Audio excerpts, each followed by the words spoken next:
The World Rally Championship, one of the most extreme motorsport championships in the world. Cars set off at timed intervals on some of the world's toughest roads and on every surface. Gravel, snow, and tarmac. 2004 was a competitive time in the World Rally Championship, with Subaru, Ford, Mitsubishi, Skoda, and PSA stablemates Citroën and Peugeot all competing, and with every round broadcasters on TV in the form of 1-hour highlights videos with the music turned loud enough to drown out everything the commentators said. The sport was as popular as ever.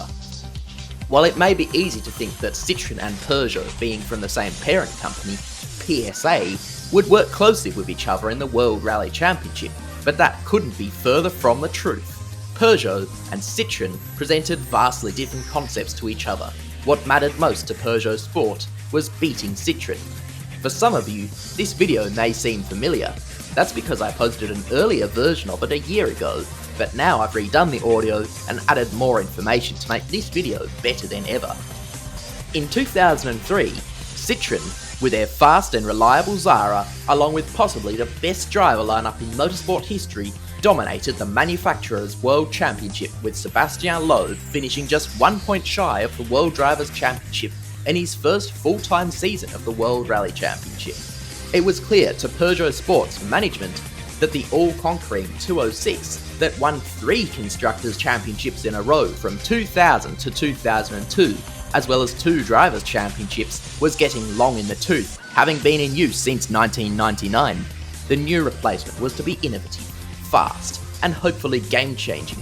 What they produced was certainly innovative and fast from day one, but it wasn't game-changing in the way that Peugeot had hoped. To finish first, you have to finish.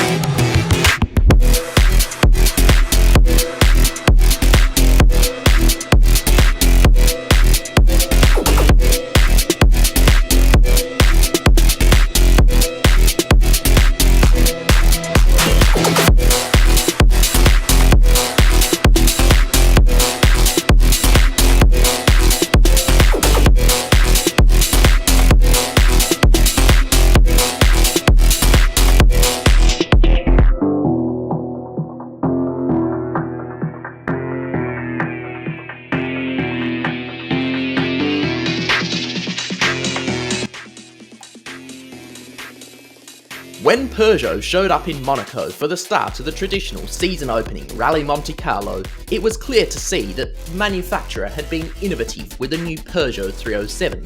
The car was first and only convertible to be entered in the World Rally Championship, albeit with the roof lock closed and the mechanism removed for weight reduction. This gave the car the aerodynamics of a 2-seater coupe instead of a hatchback, reducing the drag and increasing the downforce. The aerodynamics of the 307 were a clear step forward from the 206, with better cornering speed and improved top speed as a result.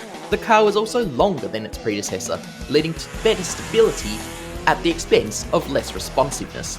The chassis of the 307 WRC was also innovative. It had a very flat windscreen, pushing the A-pillar forwards. This meant that the A-pillar was almost directly attached to the strut tower, giving the car an incredibly rigid front end. The road car also had an aluminium bonnet and plastic wheel arches and bumper. These materials were not allowed in the World Rally Car regulations, but the World Rally Car regulations also required partially standard bodywork, which meant that the FIA had to allow aluminium and plastic panels on all cars. The downside was that the convertible version of the Peugeot used a more rearward weight distribution, even with the roof removed. All of this was set to make the 307 a faster car than its predecessor, but the most notable feature of the 307 was the new, ultra-powerful engine. It was widely accepted throughout 2004 and 2005 that Peugeot had the most powerful engine of any manufacturer. In fact, the car was so powerful that Peugeot decided the car only needed a 4-speed gearbox. The logic behind the 4-speed box was simple. A gearbox works as a torque multiplier. A short gear ratio has a high torque multiplication effect, meaning the wheels get more torque and therefore better acceleration. but it also means there's a low top speed in that gear. Conversely, a long gear ratio has a low torque multiplication effect and a high top speed. Gear shifts can cost time, and the car already has enough torque, so they could cut out some of the shorter gears. There's no need to waste time with unnecessary gear changes. At the beginning of the rally, all seemed to be going well for the 307. It had won the first special stage it ever competed on, resulting in double world champion Markus Grönholm taking a convincing early lead, despite never having won a rally on tarmac before. But the 307's main problem would soon be uncovered, before the end of the first leg. Just before the first service, Grönholm's gearbox failed, leaving him stuck in third gear, costing valuable time and slashing his lead. Worse was still to come too. A few stages later, that now repaired 4-speed gearbox once again hit troubles.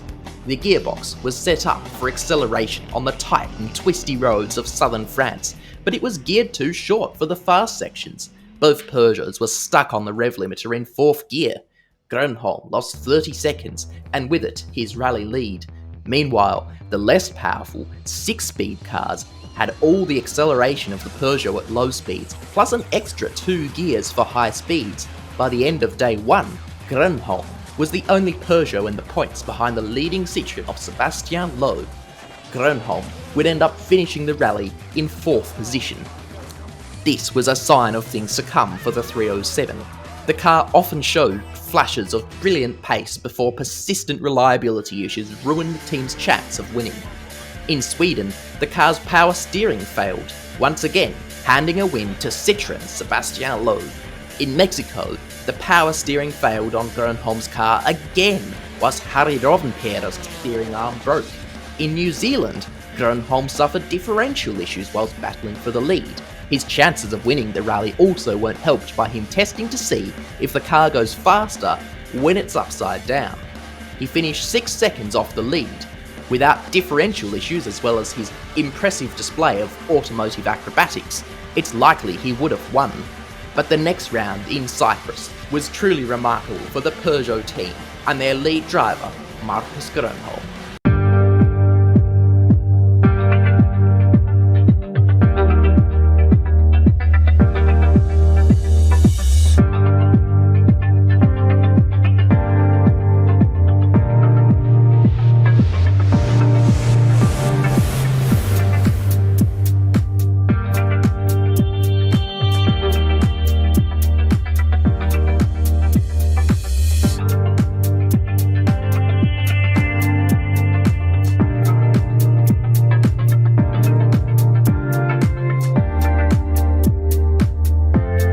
Peter Solberg finished the first stage 1.8 seconds clear of second place Markus Grönholm, with a second Peugeot of Harry Rovanpera in third. Over stages 2 and 3, Solberg increased his lead over Grönholm to around 5 seconds, but on stage 4, all of that changed.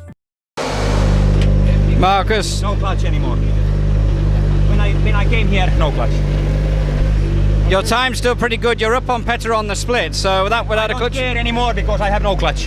So maybe it's finished. Huh? Grönholm's 307 clutch began to fail, meaning he had to drive cautiously. And as any stall could cost him minutes getting the car restarted without the use of the clutch.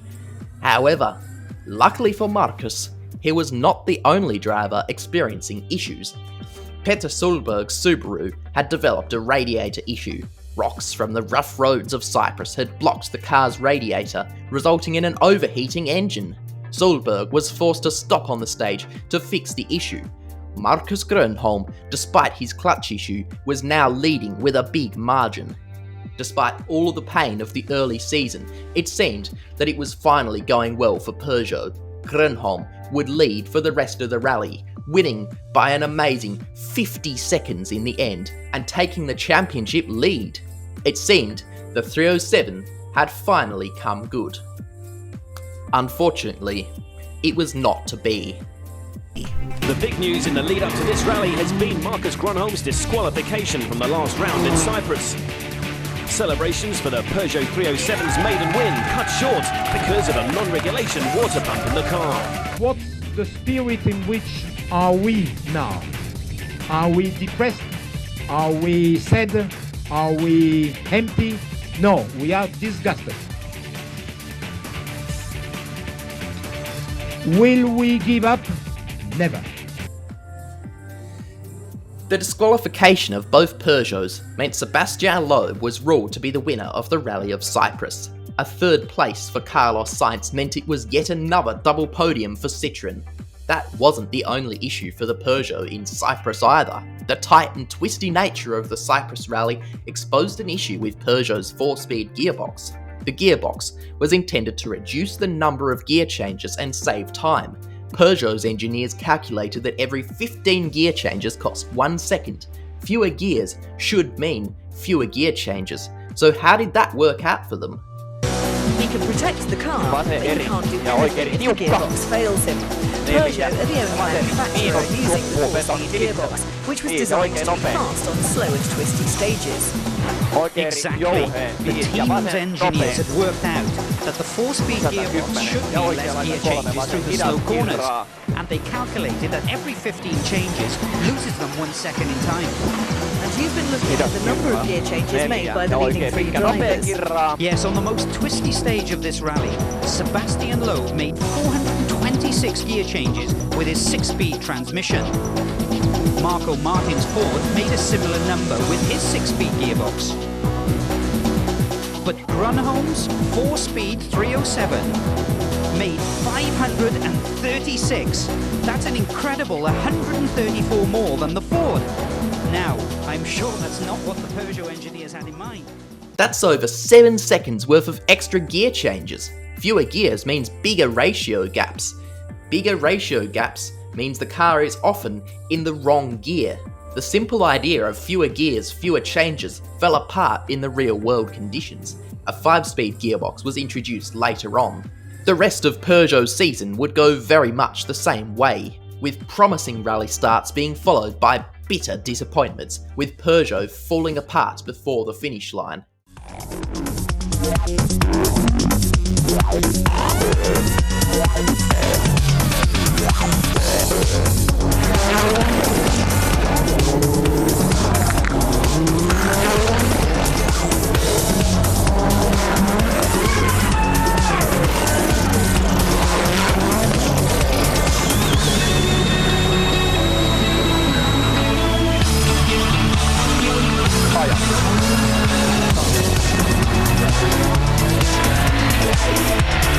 The 54th running of the Thousand Lakes Rally was set to be a strong rally for the Peugeot team. The powerful, low-drag Peugeot had the highest top speed of any World Rally car at the time, and they had one hell of a driver lineup too. Finnish drivers had dominated their home events, with the majority of the event's winners being Finnish. Peugeot entered 3 cars into the event, with the usual drivers Markus Grönholm and Harry Rovanperä in cars 5 and 6, with Sebastian Lindholm in car 14. With 3 all-Finnish crews in the Rally of Finland, they certainly had the drivers to get the job done. But did they have the car? Harry Rovanperä led the rally in the first 5 stages, with Sebastian Lindholm behind in second. It was a Peugeot 1-2, a dream start for the French team. Markus Grönholm had a relatively slow start, down in 4th place during the first few stages. However, by stage 6, Grönholm had found his way into the lead. Rovanperä and Lindholm would both eventually crash out of the rally, but one Peugeot was still running strong. That Peugeot was the car of Markus Grönholm, who had built up a sizable lead. But just as the Peugeot had finally found its way into a dominant rally lead, trouble once again struck Grönholm's 307. 3 gears! 3 gears! Home stage! Look at the time! You can tell Corrado now at 3 it's enough! His gearbox had lost its top gear, leaving him with just 3 gears. Luckily for Peugeot, the driver behind the wheel of the now 3-speed Peugeot was Markus Grönholm, and when Markus is on the pace, there's no stopping him. Despite only having 3 gears and being significantly down on top speed on the fast Finnish roads, Grönholm was 5th on the stage and maintained his overall rally lead, despite more gearbox troubles later on in the rally. Grönholm's Peugeot went on to win the rally by over 30 seconds ahead of Marco Martin and Carlos Sainz. Rally Finland was a high point for the Peugeot team, but it would turn out to be the highest point of the season for the French team. Later rounds of 2004 saw the 307's problems come to a head. A lackluster rally of Germany, with Grönholm crashing out on the first corner and mediocre pace otherwise, would be followed by yet more reliability issues in the Rally of Japan. But what came next was something that Peugeot could have never expected.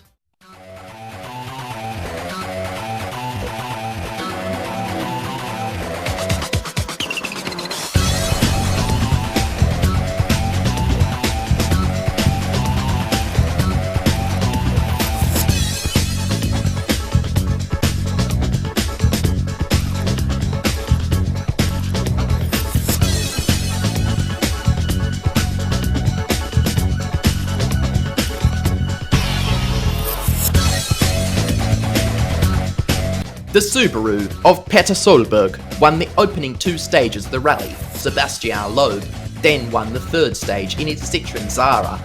The next 2 stages were won by Marcus Grönholm. By the end of day 1, Grönholm was 2nd, 30 seconds behind Peter Solberg, whilst Rovanperä was 6th, having suffered a minor crash earlier in the day. The Peugeot was clearly a strong performer in the Mediterranean rallies. The following day, however, would see Peugeot's fortunes turn. On stage 9, Harry Rovanperä was setting a good pace, but then, once again, the gearbox would fail. Peugeot were bitterly disappointed. Rovanperä would retire on the spot. Marcus Grönholm's Peugeot, feeling left out, decided it would also develop engine issues, leading the car to slow to a crawl. A few kilometres further down the stage, he had lost so much time due to his engine issues that stopping on the stage to ask Rovanperä why he'd also stopped wouldn't have any effect on his rally. The sight of 2 broken Peugeots parked together on the side of the stage would become an embarrassment to the brand and an iconic photo in the history of the World Rally Championship. Solberg would dominate the rest of the rally, winning by 2 minutes. He would be joined by the Citroën drivers Loeb and Sainz on the podium. Grönholm, on the other hand, would finish 7th, 26 minutes behind Solberg. Peugeot's performance would fail to impress at the Tour de Corse, but this one was at least notable a little bit because Peugeot tried out a dual clutch gearbox in the car. This was a very new technology at the time, but it failed. Once again, the pace was also lackluster and Cédric Robert crashed out.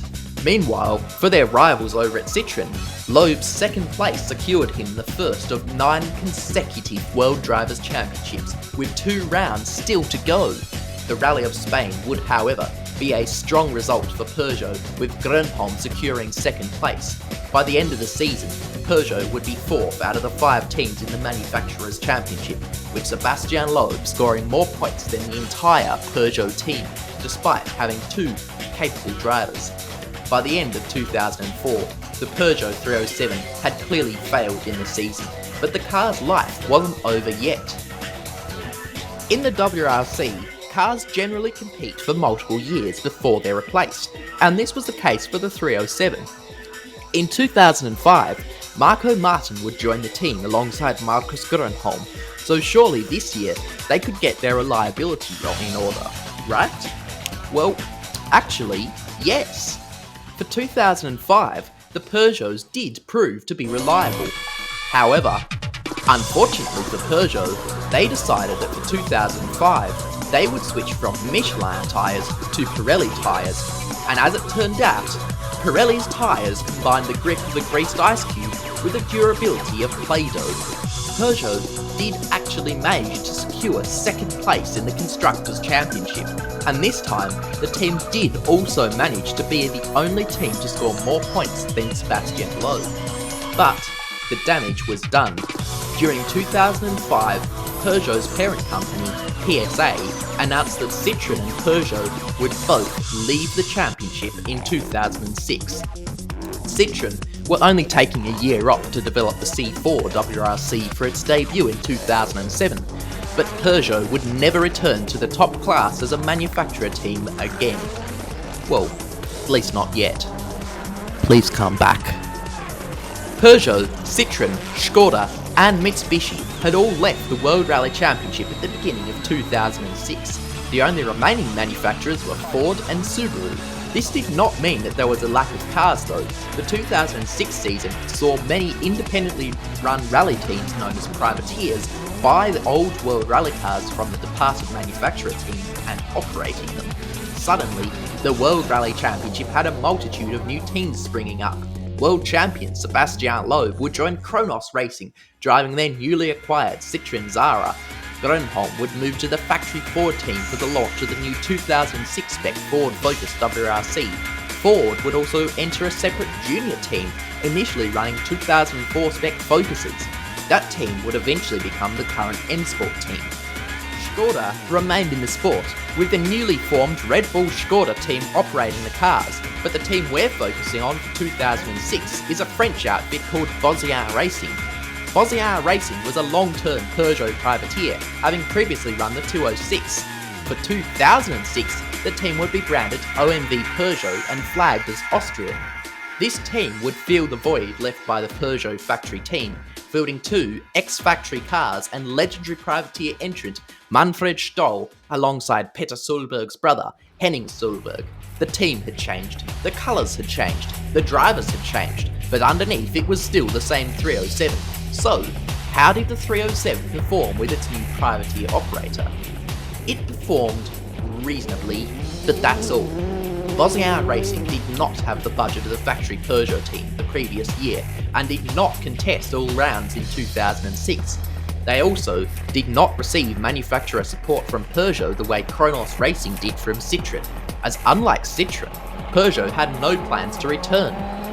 That year, it was once again Loeb who would win the title, despite missing the last 4 rounds due to an injury, whilst Manfred Stoll would place 4th in the Drivers' Championship, with Henning Solberg 8th. Ford would take the manufacturer's crown, whilst OMV Peugeot would place 4th. But how about that reliability? Well, by 2006, here's what Manfred Stoll had to say. I'm quite pleased with the season. A great thanks to the car. We make 16 events, 16 times no retirement on any technical problem. It's unbelievable. I think it's the most reliable car I ever drive in my life. The 307 was retired from full-time competition at the end of 2006. It would make the occasional one-off appearance sporadically the following years, with its final appearance in the 2010 Rally of France, where it would retire due to mechanical issues. The Peugeot 307 WRC had big boots to fill after the success of its predecessor. Peugeot were aiming their car at beating PSA rivals over at Citroën, but ultimately they never managed to mount a challenge. But was the car a failure? I would say no. It placed second in the 2005 World Rally Championship, it scored numerous podiums, and it had many innovative features that did work, but were held back by horrible reliability, a badly timed switch to Pirelli, and an underfunded privateer effort as the car went out with a whimper in its final full season in the World Rally Championship.